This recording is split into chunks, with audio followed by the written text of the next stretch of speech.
Okay, so we're on chapter 34. Thomas awoke to a weak, lifeless light. His first thought was that he must have gotten up earlier than usual, that dawn was still an hour away. But then he heard the shouts, and then he looked up through the leafy canopy of branches.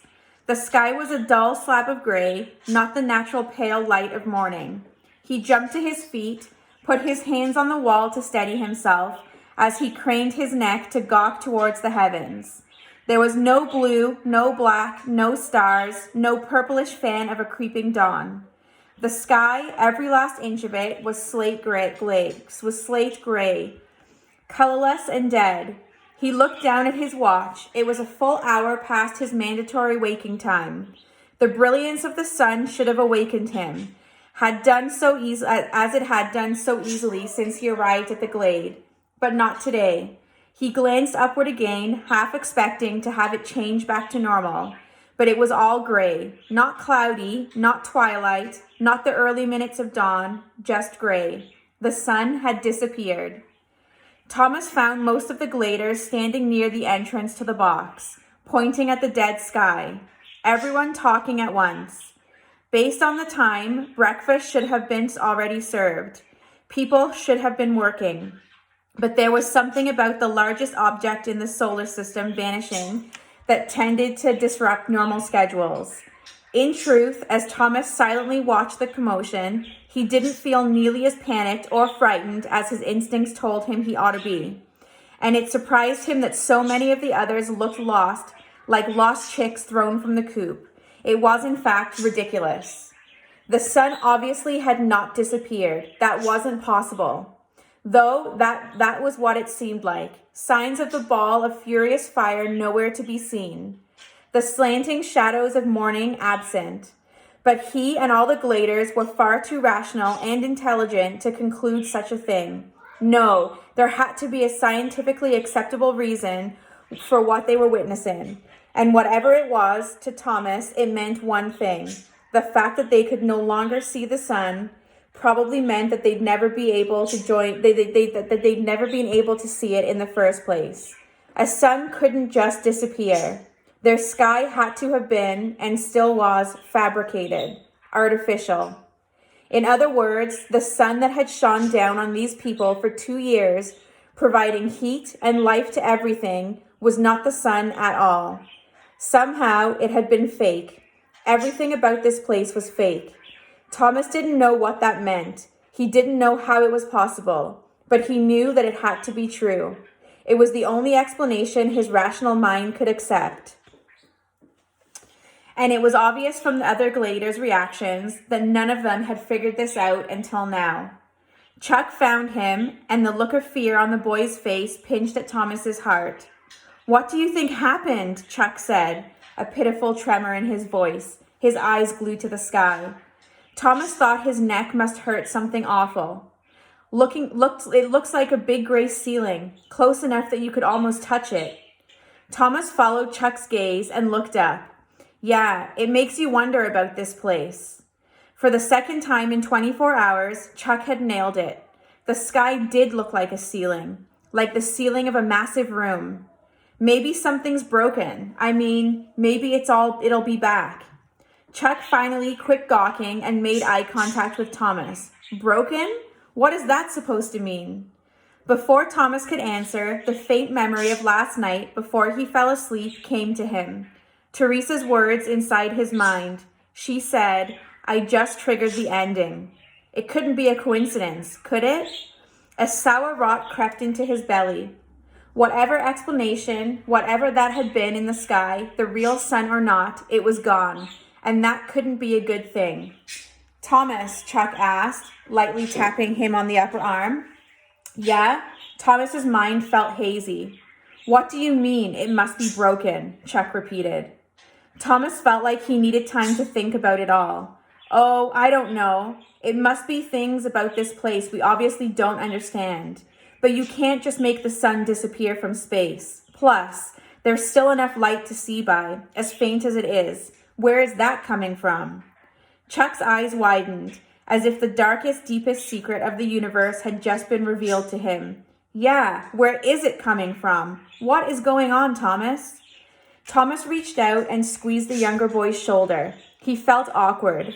No clue, Chuck, not a clue. But I'm sure Newt and Albie will figure these things out. Thomas! Minho was running up to them. Quit your leisure time with Chucky here and let's get going. We're already late. Thomas was stunned. For some reason, he'd expected the weird sky to throw all normal plans out the window. You're still going out there? Chuck asked, clearly surprised as well. Thomas was glad the boy had asked the question for him. Of course we are, Shank, Minho said. Don't you have some slopping to do? He looked from Chuck to Thomas.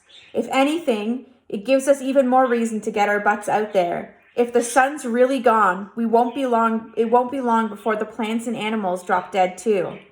I think the desperation level just went up a notch, don't you think? The last statement struck Thomas deep down. Despite all his ideas, all the things he'd pitched to Minho, he wasn't eager to change how things had been done for the last 2 years. A mixture of excitement and dread swept over him when he realized what Minho was saying. You mean we're going to stay out there overnight? Explore the walls a little more closely? Minho shook his head. No, not yet. Maybe soon though. We're going to have to. He looked up towards the sky. Man, what a way to wake up. Come on, let's go. Thomas was quiet as he and Minho got their things ready and ate a lightning fast breakfast. His thoughts were turning too much about the gray sky and what Teresa, at least he thought it had been the girl, told him in his mind to participate in any conversation. What had she meant by the ending? Thomas couldn't knock the feeling that he should tell somebody, anybody. But he didn't know what it meant, and he didn't want them to know he had a girl's voice in his head. They'd think he was really gone bonkers, and maybe even lock him up, for good this time. After a lot of deliberation, he decided to keep his mouth shut, and went running with Minho for his second day of training, below a bleak, colorless sky. They saw the Grievers before they'd even made it to the door leading from the Section 8 to Section 1. Minho was a few feet ahead of Thomas. He had just rounded a corner to the right when he slammed to a stop, his feet almost skidding out from under him. He jumped back and grabbed Thomas by the shirt, pushing him against the wall. Shh, Minho whispered. There's a freaking Griever up there. Thomas widened his eyes in question, felt his heart pick up a pace, even though it had already been pumping hard and steady.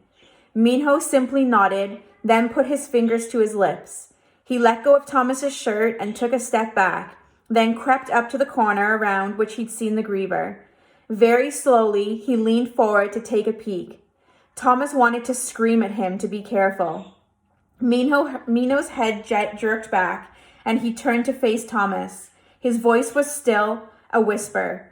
It's just sitting there, almost like that dead one we saw. Well, what do we do? Thomas asked, as quiet as possible. He tried to ignore the panic flaring inside him. Is it coming towards us? What is it doing? No, idiot, I just told you. It's just sitting there. Well, Thomas raised his hand to his sides in frustration. What do we do? Standing so close to a Griever seemed like a really, really bad idea. Minho paused a few seconds, thinking before he spoke. We have to go that way to get to our section. Let's just watch it a while.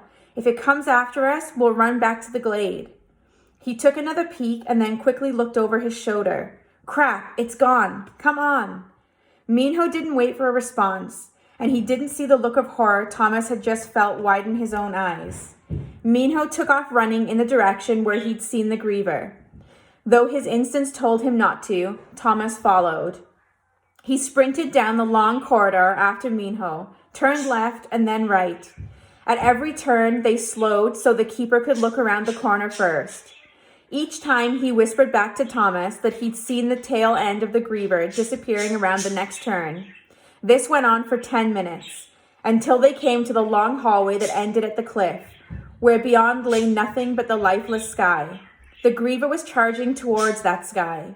Minho stopped so abruptly that Thomas almost ran him over. Then Thomas stared in shock as up ahead the Griever dug in with its spikes and spun forward right up to the cliff's edge, then off into the gray abyss. The creature disappeared from sight. The creature disappeared from sight. A shadow swallowed by more shadow. All right, that's that chapter.